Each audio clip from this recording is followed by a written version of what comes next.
How's it going? This is Chris with Chris's Comments. I'm doing an update on the Corona-19 vaccinations. I had mine yesterday. I feel great, just 100% great. No, just kidding. With the exception of feeling very sleepy at the end of the day, everything turned out to be just fine. I will admit I was asymptomatic. I still am. It's just that I'm now vaccinated, and I felt a huge difference in my energy. I felt a lot more alive once I got home. Took a little bit of a nap. It was really uncontrollable, though. I had no real dire need to do anything except close my eyes for a little while. And when I woke up, I felt real good, you know. And the reason why I'm saying this, the reason why I'm making a note of this is because fatigue and body aches, sometimes causing the inability to think straight or maintain a positive attitude, all of that kicks in, and it just takes a toll on you. I first caught the symptoms of COVID-19 in mid-December. I remember it very well because I was out for about 2.5 weeks with body aches, and I had bombarded my body with some antibiotics, and I can't remember which one it was. Some antibiotics, but I would take it with the allergy tablet. 4 or 5 hours, 6 hours later, I start to feel the symptoms of a cold and flu. So I take the cold and flu, but I also took the antibiotics with it. Certain congestion up here, so I take that, and I take an antibiotic with it. And it was scary. I wasn't really sure why I was doing it that way. I just knew that I needed to because of how incredibly awkward I felt. This was an extraordinarily beyond the normal cold and flu. This was an extraordinary beyond the normal allergy problem. This was a beyond the normal sinus congestion. And it was all also focused around my lungs area, and it made it, you know, it wasn't so much difficult to breathe. It just felt like there was a restraint, as if the lungs just wasn't working without forcing it to, without the heavy breathing. And then to top it all off, the aches came with it, up and down my body. And there's a thing that somebody said I might have had pneumonia, which might also have been the problem. But it was a combination of everything. And it was a combination of all medications that I had to apply by. Now, you obviously can't take cold and flu with an allergy tablet. You will have a problem there. It's as bad as taking a Benadryl with a shot of whiskey to clear up the sinuses, and thinking that the Benadryl will do the rest. You know, you don't mix those medicines, and I did not. The only thing that I took constantly was using up my antibiotics. But I took them with each individual dose, which I'm told is a very dangerous thing to do, because it counteracts itself if you don't give it the allotted time. Usually you're supposed to give like 12 to 24 hours time. I was taking it with every single dose of whatever medicine that I needed to take while staying on top of this. And the repercussions were minimal. The repercussions were minimal. I was still achy, I was still sore, but nowhere near in pain, and nowhere near as complicated through that pain. I remember one time being so sore, and I broke down in tears because I almost wet myself getting up out of bed, trying to make it to my bathroom, which really wasn't that far away from my bedroom. I had a 2-bedroom, 1-bath duplex at the time that I was living in, and the bathroom wasn't in between the bedrooms. It was 2 bedrooms, and the bath was over to one side. So when I'd walk across, I remember struggling, being in pain, just getting out of bed, the dizziness, as well as the aches, and then making it to the bathroom where I almost went in my PJs, and I flopped myself on the can, and went to the restroom. But I remember breaking down, even in tears, crying, just like, what's wrong with me? What's wrong with me? So to say. And how much longer do I have to go through this? But it was an incredibly emotional experience to accompany that pain. And later on, when the COVID vaccination, when COVID-19 came out, and we started finding out more and more about what was going on, the fatigue and the body aches and all that stuff. I mean, I matched quite a bit of them, but because it wasn't serious enough for me to go to a hospital, it didn't mean that I got the actual virus in me. It was, however, a breakdown to where I was now asymptomatic to the virus taking me out, which, in dumbing it down, means it came close to hooking its claws. It fell upon me, I breathed it in, but it didn't get a chance to actually sit in my system, in my body, to destroy me in my system. There would have been some very noticeable side effect or effects to actually getting it. It would have gone straight to the kidneys. It would have gone straight to the liver. It would have attacked the respiratory system, which I had. But again, it wasn't controlling me. It didn't sink its hooks in and start growing and spreading. So a year, some time passes, and now we're in 2021. It's April. I got my shot yesterday, April 12th. Today's April 13th. I got my shot, and that fatigue that always stayed with me is now gone. And I'm not saying that everybody should just jump on board, but, don't say but, however, you should seriously review yourself and take a look at the differences between how you feel now and how you felt before this pandemic ever came around, and note the differences between, because we've always felt fatigued after working so much. We always had body aches should our jobs be physical labor, manual labor. The difference between those days and the time now is obviously based off of something that would involve an added situation to it. In this case, the virus. Now, if we've been wearing the masks and disinfecting and all this good stuff, always washing the hands, you've built up quite a bit. You could have actually come across the virus, and at the same time, you would have prevented it from actually sinking in, getting into your body, and growing throughout your system. And that's good. That's good. But there will be effects, and for this guy, I'm not saying it's everybody, but I am saying for this guy who's testifying, who's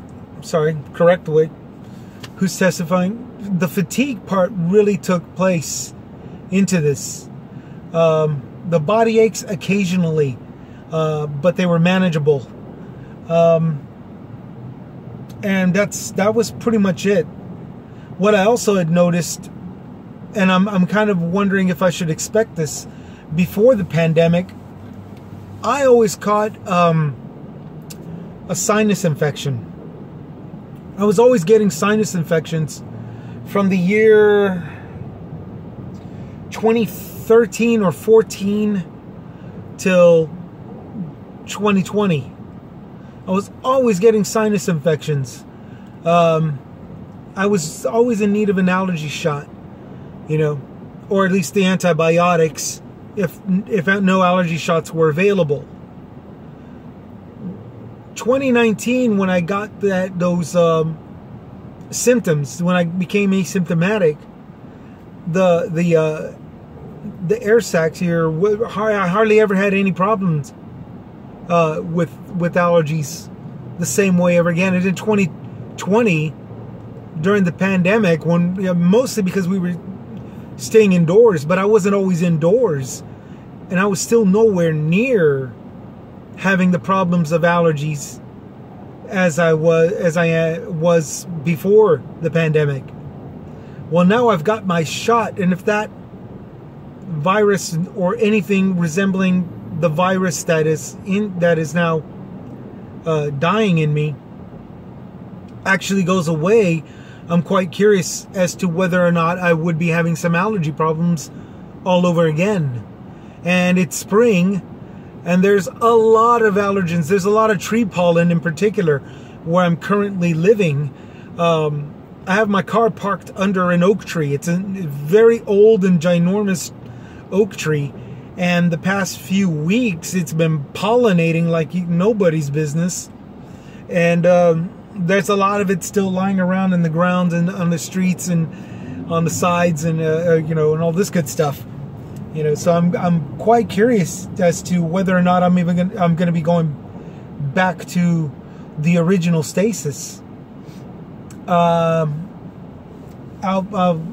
let y'all know on later on comments, but I've got to obviously sit still long enough and, you know, just let this take effect and everything, and then get back to it. But yeah, the fatigue was really gone, and I had all this energy in there. And this is just to clarify, just to re-clarify, this is just a testimony from one San Antonian down in Texas, you know, that's putting it out there. Don't think that I'm trying to turn into Morgan Freeman, even though I think it's really, really bad that everybody badmouth actor Morgan Freeman, you know, who took the COVID shot and feels good and was proud to say and happy to say that it works. Now, he said, I took it, it works, you go ahead and get your shot also, which of course is a bad thing to do. That act was bad. It was something to frown upon because of the simple fact that, you know, no two people are alike biologically, you know, no matter how close to the gene pool. I mean, even if they share the same gene pool, you know, one relative is going to be affected in an entirely different way from the other. And so that is something to sort of frown on, but not demonize the guy. Remember, he's just an actor, you know, he's an old man to top it all off.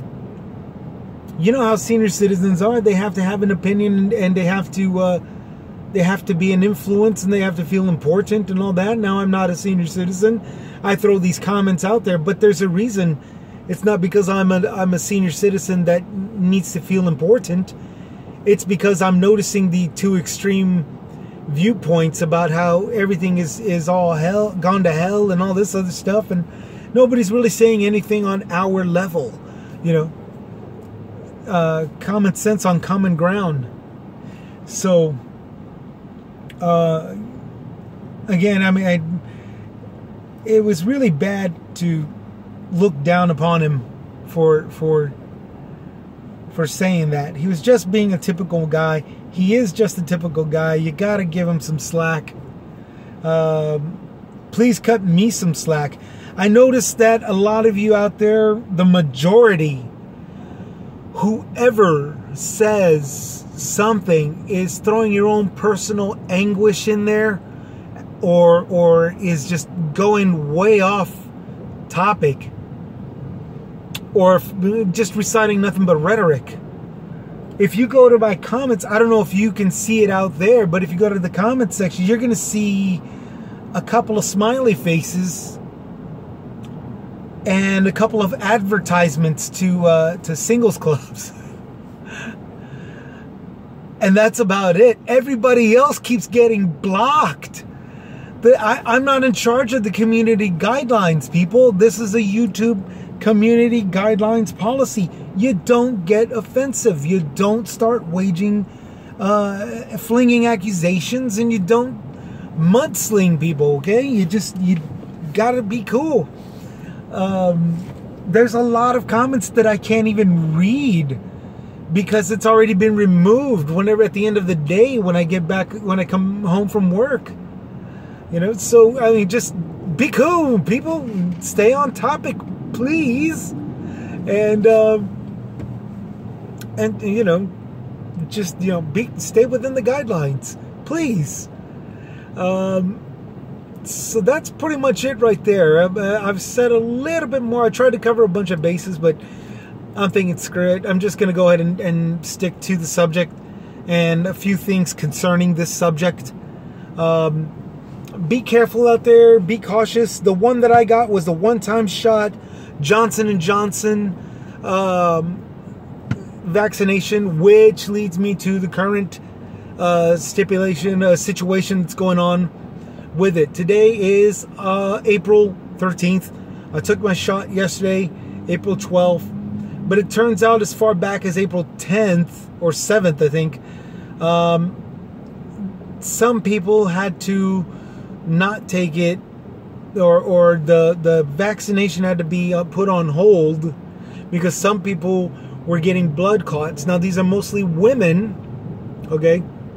Women, and they're getting certain blood clots after the virus is being taken, which is sort of throwing their biological system out of whack, so to say, if I can get away with saying that.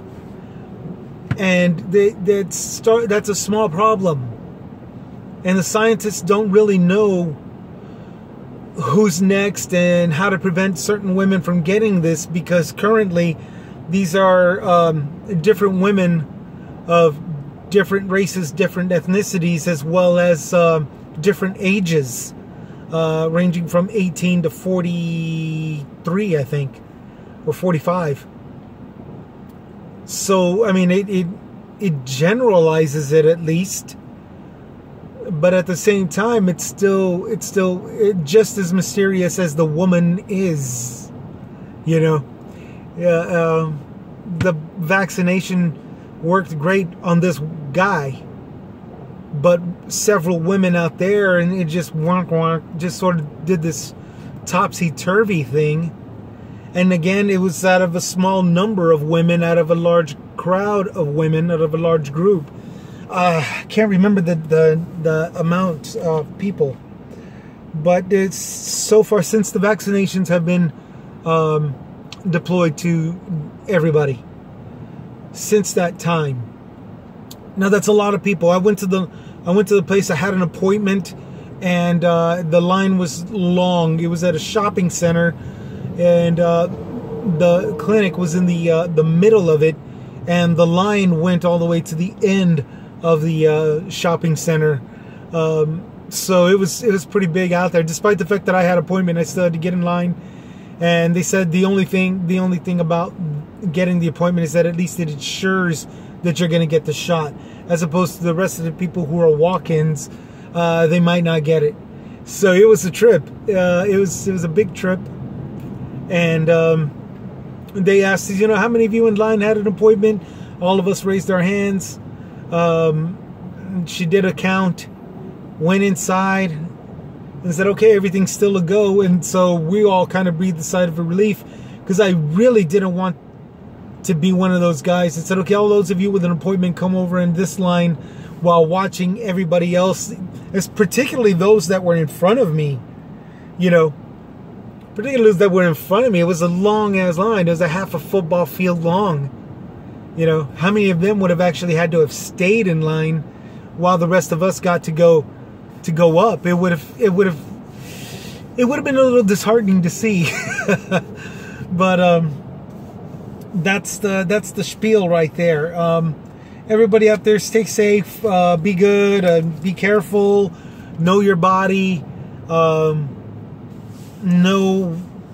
what to expect. And this is one aspect of what to expect in accordance to the news, in accordance to believers and non-believers, in accordance to this one guy, this one lowly little working man out of the USA, San Antonio, Texas, Latino. I don't know if that helps.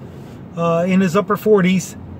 I don't know if that helps either. But we'll you know, data, as one brilliant man said, data. I can't make bricks without clay. S. Holmes. Y'all take care, okay? Hope this data, hope my testimony helps, and y'all take care, all right? This is Chris with Chris's Comments, signing out.